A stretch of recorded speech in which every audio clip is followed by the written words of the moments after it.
Seize the day. Grab the bull by the horns. Grasp the nettle. Take the leap. Today I want to talk to you about a subject that's really rich in metaphor, but actually quite light in detail. I want to talk to you about a subject that, paradoxically, its presence doesn't guarantee success, but its absence almost makes success impossible. I want to talk to you about courage. More particularly, what is it? Why is it so important when it comes to chasing peak performance? And significantly for all of us here, how do we all get a little bit more of it in our lives? Now, when we see a word like courage, I think our brains instantly go to the far end of a spectrum. And we assume that courage demands heroic acts, running into burning buildings, standing up to violent bullies. Yet, the odds of us ever having to dive into a freezing lake and save somebody or rescue a hijacked plane is thankfully tiny.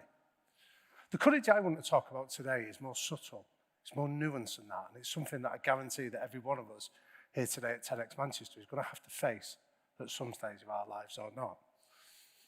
Now, I'm not a great one for quoting academics or philosophers or erudite thinkers, but I'm going to make an exception for today's speech.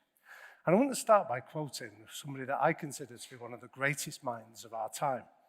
He also just happens to be an honorary adopted Mancunian, Roy Keane. This pitty quote taken from his first autobiography is actually a brilliant articulation of the type of courage that I want to talk to you around.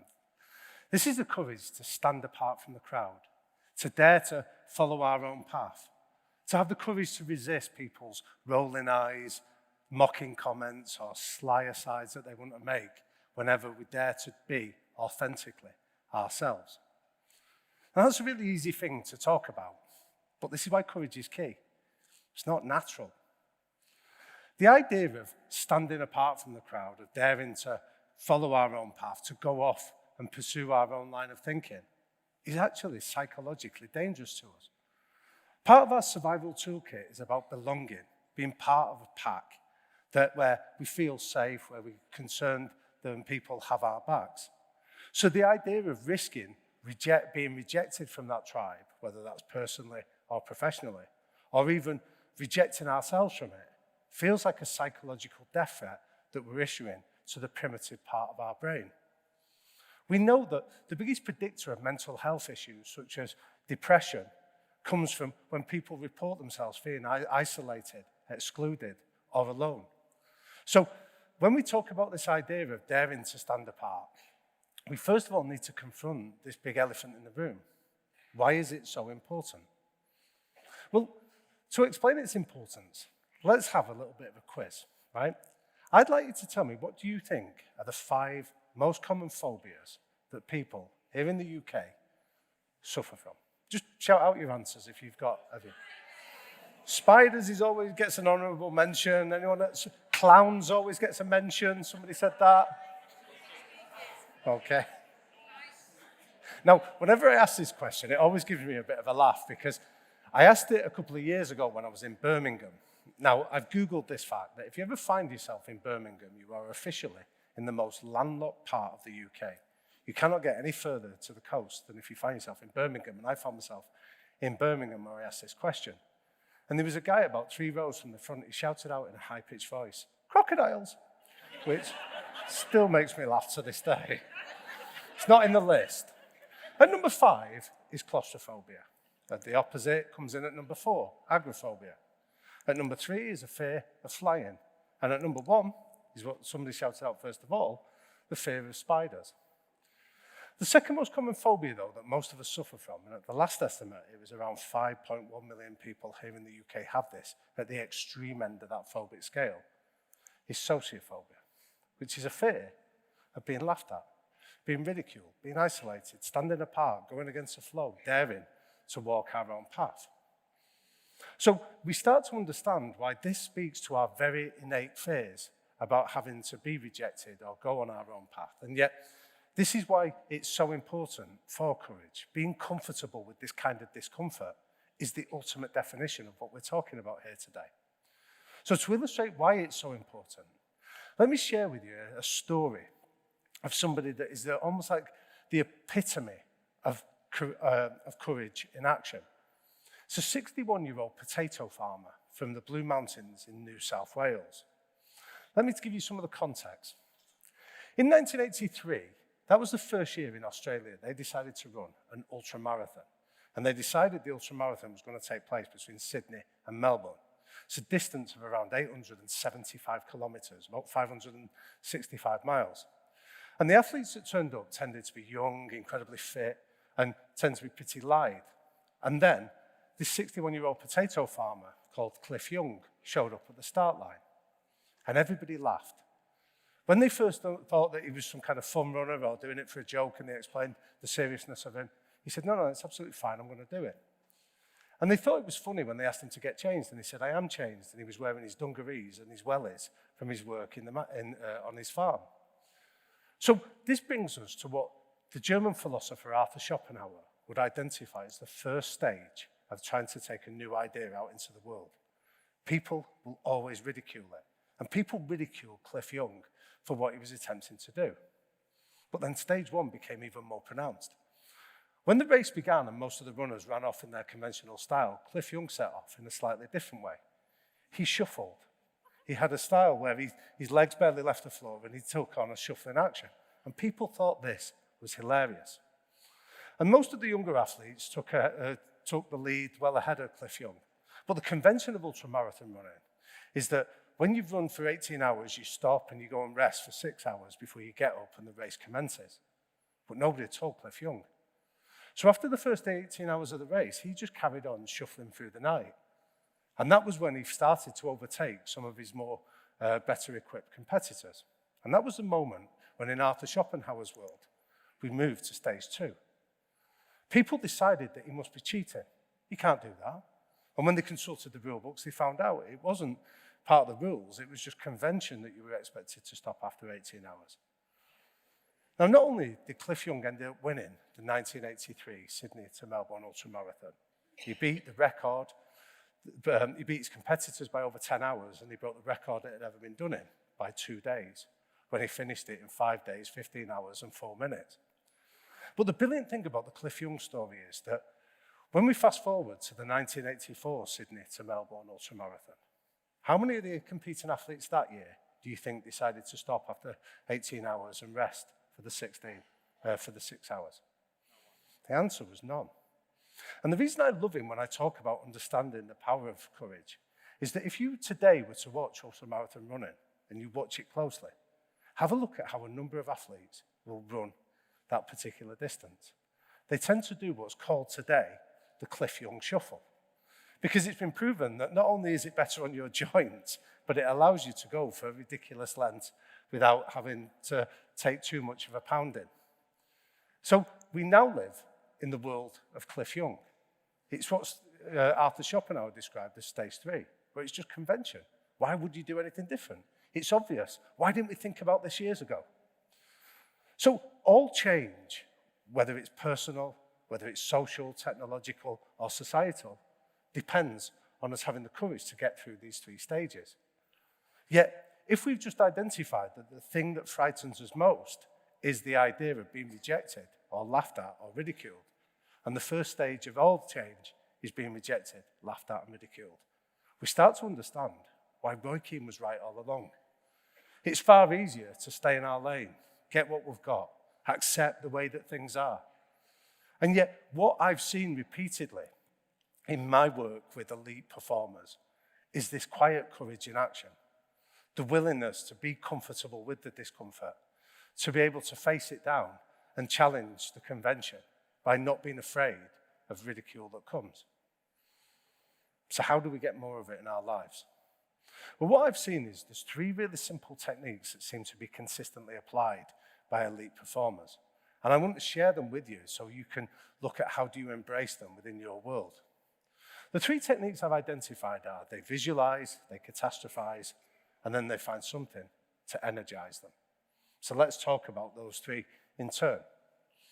When we talk about visualization, we often assume that that's a skill related to a core task, like catching a ball or coping with a particular move under pressure. And yet it needn't be something that's as particular as that.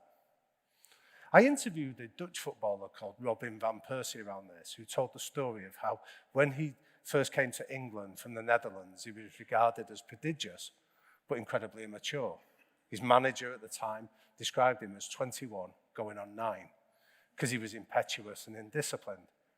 And he said in the end, he got frustrated with the fact that he seemed to be betraying his own talent. So he conducted what's known as a Zander letter.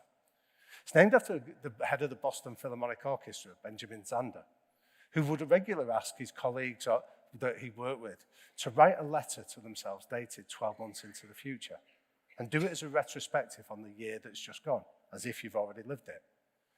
Now, the idea behind this is the prefrontal cortex elements of your brains loves this sense of direction. We're teleological. We like to have a sense of purpose. So by doing this, we start to identify where we want to go rather than where we don't, the opportunities rather than the threats, the possibilities rather than the probabilities that are in front of us. So Van Persie's letter to himself was simply looking back on the year that's just gone and describing what he did want in his life rather than what he didn't. Now, that can be an incredibly valuable skill on its own.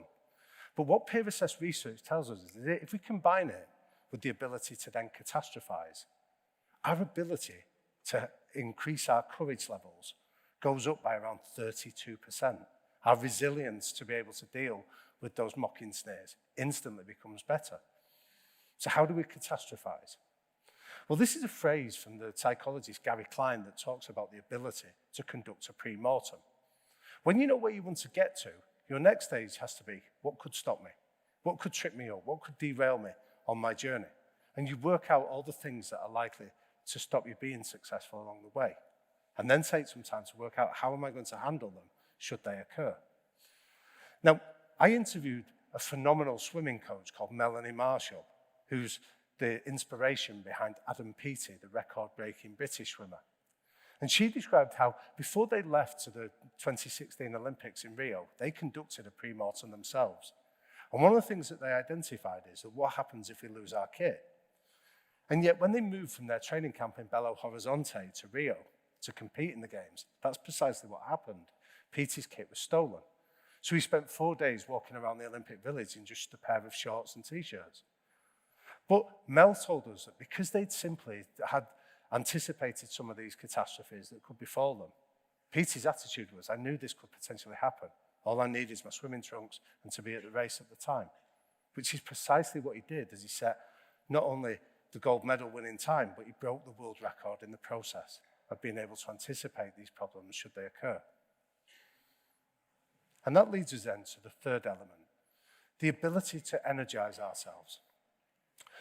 One of the great concepts of change management psychology is the idea of Cantor's law. It's named after Rosbeth Moss Kantor, a Harvard psychologist, who said that whenever you set out on any journey, there will always be a period in the middle that looks and feels like a failure, where you're too far in to go back, but you're not far enough to get to the end. So every high performer that I've been lucky enough to work with reminds them of what they're trying to do, just to give them the energy when they hit that moment and Cantor's law strikes. Johanna Konta, the tennis player, told us how she writes a reminder to herself on the handle of a tennis racket to look up and give herself a sense of perspective when she feels under pressure. Josh Butler, the England cricketer, told us that he writes the word "fuck it" on his cricket bat, so to remind himself to play with the abandon that he did when he was a young child. But my favourite memory of what energizing relates to comes back to a book I read many years ago by a guy called Dr. Keith Kent. Dr. Keith Kent wrote a famous poem called The Paradoxical Commandment. And the reason I was attracted to this book is that when Mother Teresa passed away in 1997, when they went through her offices and her papers, one of the things that she had pinned on the wall of every one of her offices was Dr. Kent's paradoxical commitment. And I like this because it tells us that even somebody that we tend to sanctify, somebody that we believe is almost immune to understanding these challenges that the rest of us do, needed to give herself a reminder at times of the importance of energy to keep on with the courage to pursue her own path. And I think it's almost a perfect bidding prayer for all of us that want more courage in our lives to go after our own ambitions. The paradoxical commandments read that people are often unreasonable, illogical, and self-centered, but forgive them anyway. If you're kind, people may accuse you of having selfish or ulterior motives, but you should still go and be kind anyway. If you're successful, you'll tend to win some false friends and some true enemies. You should still go and succeed anyway. If you're honest and frank, people may choose to cheat you, but be honest and frank anyway. What you spend years building, someone could choose to destroy it all overnight, but you should still go and build it anyway. If you find serenity and happiness, others may be jealous, but go and be happy anyway. The good you do today, people will often forget it tomorrow. Go and do some good anyway. And if you give the world your best, it may never be considered as good enough, but you should still go and give it your best anyway. Because in the final analysis, it was never actually between you and them anyway. Which is the whole point of what courage is. It's the ability to be authentically true to ourselves. Thanks for your time.